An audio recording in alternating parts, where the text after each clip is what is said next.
ইউরোপের 17টি দেশের প্রতিনিধির সঙ্গে বৈঠক করেছেন ডক্টর মোহাম্মদ ইউনূস।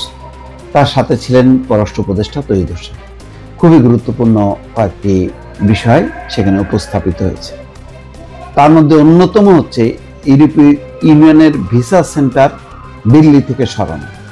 তার কারণ হিসেবে ডক্টর ইউনূস বলছেন যে ভারত ভিসা সীমিত করেছে, সীমিত না আসলে একেবারে নীল করে ফেলেছে।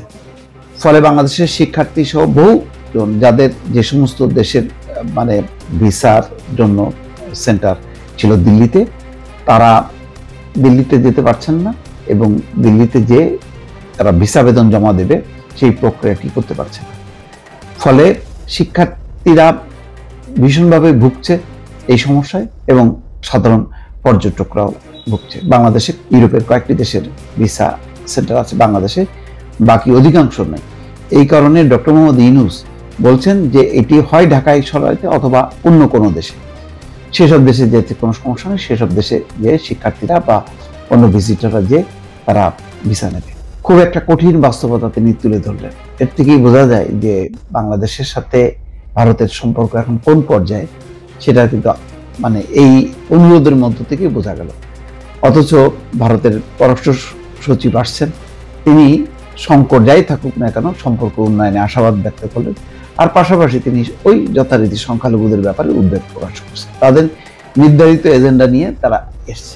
আর ওই দাদা কথা সম্পর্ক উন্নয়নের প্রথম শর্ত হচ্ছে যে দুই দেশে প্রচারণা, ক্ষোভ বিক্ষোভ এগুলি নিয়ন্ত্রণ করতে হবে এবং ভিসা মানুষজনের যাতায়াত এক দেশের সাথে আর এক দেশের যাতায়াতটা সুগম করতে হবে। যে দেশের সাথে যাতায়াত সুগম না, সে দেশের সাথে সম্পর্ক কখনো ভালো হয় না। তো সেই কাজটা বা সেই অ্যানাউন্সমেন্টটা কিন্তু ভারতীয় পররাষ্ট্র সচিব দেননি। ফলে ডক্টর ইউনূস যথাযথভাবেই অনুরোধ করেছেন মানুষের দিকে তাকিয়ে, শিক্ষার্থীদের দিকে তাকিয়ে, যে ইউরোপের বিভিন্ন দেশের যে ভিসাগুলো আছে বা কনসুলেট আছে সেটা অন্যত্র সরাতে, যাতে বাংলাদেশিরা সেখানে যে আবেদন করতে পারে, জমা দিতে পারে। প্রধান উপদেষ্টা ডক্টর মোহাম্মদ ইউনূস বাংলাদেশিদের জন্য ইউরোপীয় ইউনিয়নের সদস্য রাষ্ট্রগুলোর ভিসা সেন্টার দিল্লি থেকে সরিয়ে ঢাকায় অথবা প্রতিবেশী অন্য কোনো দেশে স্থানান্তরের অনুরোধ জানিয়েছে। ইউরোপীয় ইউনিয়নের কূটনীতিকদের সঙ্গে বৈঠকে প্রধান উপদেষ্টা এই অনুরোধ জানান। আজকে বেলা 12টায় রাজধানীর তেজগাঁও উপদেষ্টা কার্যালয়ে এই বৈঠক অনুষ্ঠিত হয়। ইউরোপীয় ইউনিয়নের 19 সদস্যের প্রতিনিধি দলটির নেতৃত্বে ছিলেন বাংলাদেশে নিযুক্ত ইউরোপীয় ইউনিয়নের head of delegation Michael Miller. প্রধান উপদেষ্টার সঙ্গে বৈঠকে অংশ নেন পররাষ্ট্র উপদেষ্টা তৌহিদ হোসেন। প্রায় 2.5 ঘন্টা ব্যাপী এই বৈঠকে 15 জন প্রতিনিধি তাদের মতামত তুলে ধরেন। বৈঠকে শ্রম অধিকার, বাণিজ্য সুবিধা, জলবায়ু পরিবর্তন, মানবাধিকার, international crime tribunal act, Rohingya প্রত্যাবাসন বাস্তবায়ন ও টেকসই ভবিষ্যৎ নির্মাণে উভয়ের অঙ্গীকার ও করণীয় সম্পর্কে আলোচনা হয়েছে। প্রধান উপদেষ্টা বলেন, ডিসেম্বর মাসে গোটা মাস জুড়ে আমরা বিজয় উদযাপন করি। বিজয়ের মাসে আপনাদের সঙ্গে এমন একটি ইন্টারেক্টিভ আলোচনায় অংশ নিতে পারে আমি খুব আনন্দিত। বাংলাদেশের জুলাই আগস্ট গণঅভ্যুত্থানে শহীদ ও আহতদের প্রতি সম্মান প্রদর্শন করেন তিনি। এই সময় তিনি গত 16 বছর ধরে অত্যাচার, শোষণ, বলপূর্বক গুম, মানবাধিকার লঙ্ঘন সম্পর্কে সংক্ষেপে তুলে ধরেন। তিনি অর্থনৈতিক শ্বেতপত্রের বিষয়ে উল্লেখ করে দুর্নীতি, অর্থ পাচার এবং ব্যাংকিং সিস্টেমকে কিভাবে বিপর্যস্ত করা হয়েছিল কূটনীতিকদের সেসব কথা জানান।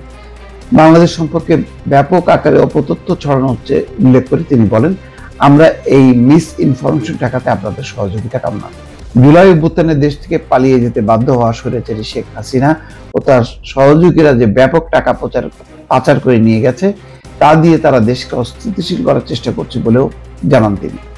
সম্প্রতি জাতীয় ঐক্যের লক্ষ্যে বাংলাদেশের সব রাজনৈতিক দল ও ধর্মীয় জনগোষ্ঠীর প্রতিনিধিদের সঙ্গে মত বিনিময়ের কথাও বৈঠকে উল্লেখ করেন প্রধান উপদেষ্টা। অন্তর্বর্তীকালীন সরকার সংস্কার ও নির্বাচন প্রক্রিয়া সম্পর্কে ইউরোপীয় ইউনিয়নের প্রতিনিধিদের বিশদভাবে জানিয়েছেন অধ্যাপক ডক্টর মোহাম্মদ ইউনূস।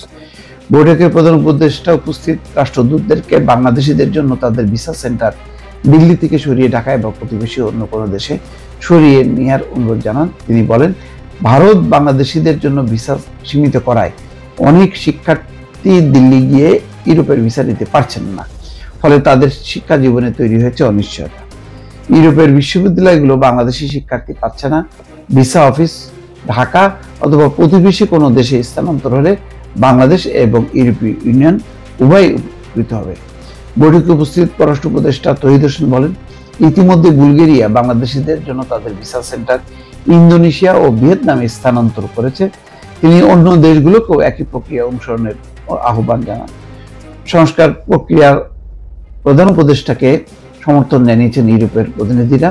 পরামর্শ ও সুপারিশ জানিয়ে নতুন বাংলাদেশ গড়ার লক্ষ্যে পাশে থাকার প্রতিশ্রুতি দেন তারা। যাক, একটা ইতিবাচক। এখন এই প্রস্তাবনার মধ্যে খুবই একটা রাজনৈতিক ইঙ্গিত আছে এবং বাংলাদেশের কারণে যে আমরা ক্ষতিগ্রস্ত হচ্ছি এবং এই সবের পিছনে যে শেখ হাসিনার একটি অবস্থান আছে এবং পাচার করার টাকার একটা প্রভাব আছে সে কথা বলেছেন। তারপরে গুম খুন নির্যাতন সেই বিষয়গুলো, ব্যাংকিং দুরবস্থা কার দ্বারা তৈরি, কিভাবে তৈরি সেই কথাগুলো বলেছেন। এখন সেই বিষয়ে যদি ইউরোপ যদি কোনো পদক্ষেপ নেয় তাহলে বোঝা যাবে যে এই একটি সফল বৈঠক হয়েছে। দর্শক ভালো থাকবেন, আল্লাহ হাফেজ।